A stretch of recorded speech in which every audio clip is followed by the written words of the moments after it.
Good morning বন্ধুরা, সকলে কেমন আছেন? আমি তো বেশ ভালো আছি। আজকে সকাল সকাল বেরিয়ে পড়েছি, আজ সেমিনার আছে তো চললাম। তাই আপনাদের সাথে ভিডিওটা এখান থেকেই শুরু করছি।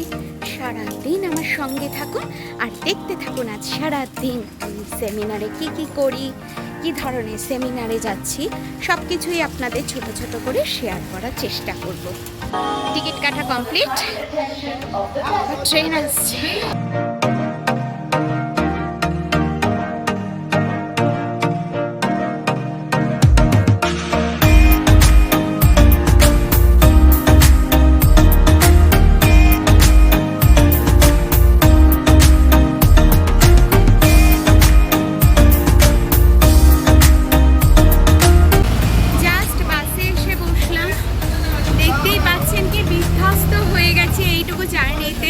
তার কারণ হলো আমি দেখালাম এই ট্রেনে প্রচণ্ড ভিড় ছিল, মানে এতটা ভিড় নিঃশ্বাস নেওয়াটা পর্যন্ত অসুবিধার হয়ে যাচ্ছিল। যাই হোক, বাসে এসে বসেছি, সামনে একটা ভর্তি বাস ছিল, ছেড়ে দিয়েছি। এই বাসটা ফাঁকা পেয়েছি, কিন্তু প্রচণ্ড রোদ এসে মুখের ওপর পড়ছে। শহর জুড়ে যেন প্রেমের মৌসুম, আলোতে মাখামাখি আমার গ্রিন রুম।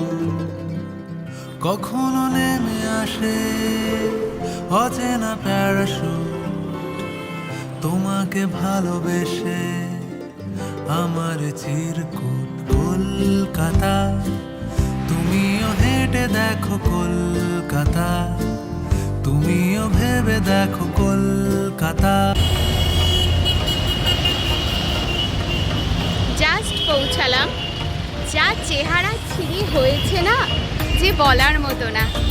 সায়েন্স সিটিতে নামলাম, সায়েন্স সিটি স্টপেজে নামলাম, যাচ্ছি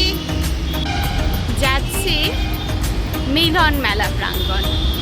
যে দেখতে পাচ্ছেন সামনেই মিলন মেলা, তো ওখানে আমাদের সেমিনার আছে, তো পৌঁছে যাই।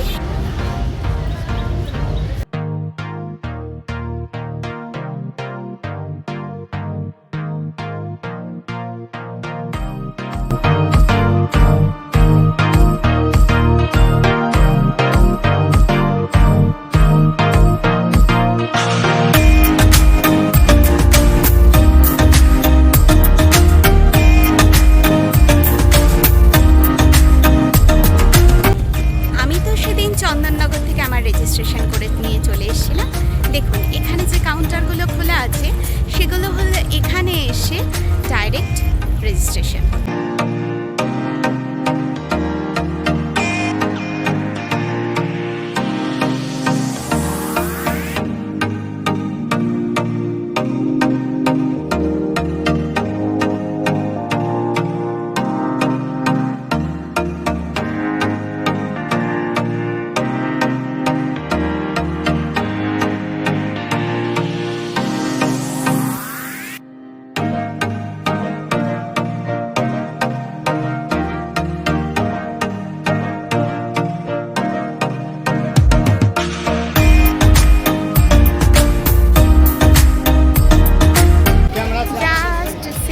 শেষ হলো, এই জাস্ট বেরোলাম, প্রচুর ভিড় দেখেই বুঝতে পারছেন।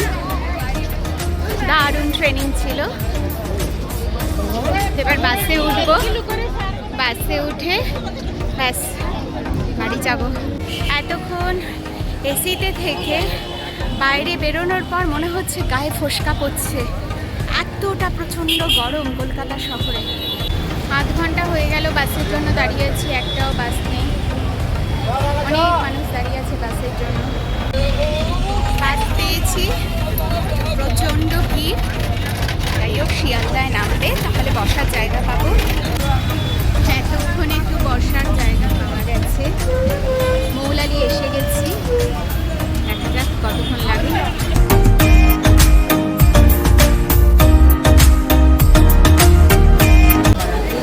সবে ট্রেনে উঠলাম, 6:55 ট্রেন ছাড়বো। প্রচণ্ড টায়ার্ড লাগছে, বাড়িতে স্নান করতে পারলে বাঁচি। যাওয়ার সময় কোনো সেভাবে ভোগান্তি হয়নি, আর আসার সময় 7:20 ট্রেন 7:40 রিষা স্টেশন ঢোকালো। দাঁড়িয়ে দাঁড়িয়ে দাঁড়িয়ে আসলো। বাড়ি আসার পর অনেক কাজ, অনেক কিছু পড়েছিল। ঠিক আছে, দেখাই বাসনগুলো। এত বাসন টাসন সব পড়েছিল। তারপর শেক টেক খেয়েছিলাম, সেই কন্টেনারগুলো ধুলাম। তারপর সব খাবার দাবারগুলো গরম করলাম। এখানে সেই মাছ ছিল, ওখানে একটু চিকেন ছিল, এখানে দিদি ডিমের ঝোল দুপুরবেলা করে রেখে গিয়েছিল, এই সব গরম করলাম। এবার রাজা এখন মুড়ি খেলো। আমার শরীরটা ভীষণ টায়ার্ড লাগছে, ওদেরকে খেতে দিয়ে আমি শুয়ে পড়তে পারলে বাঁচি।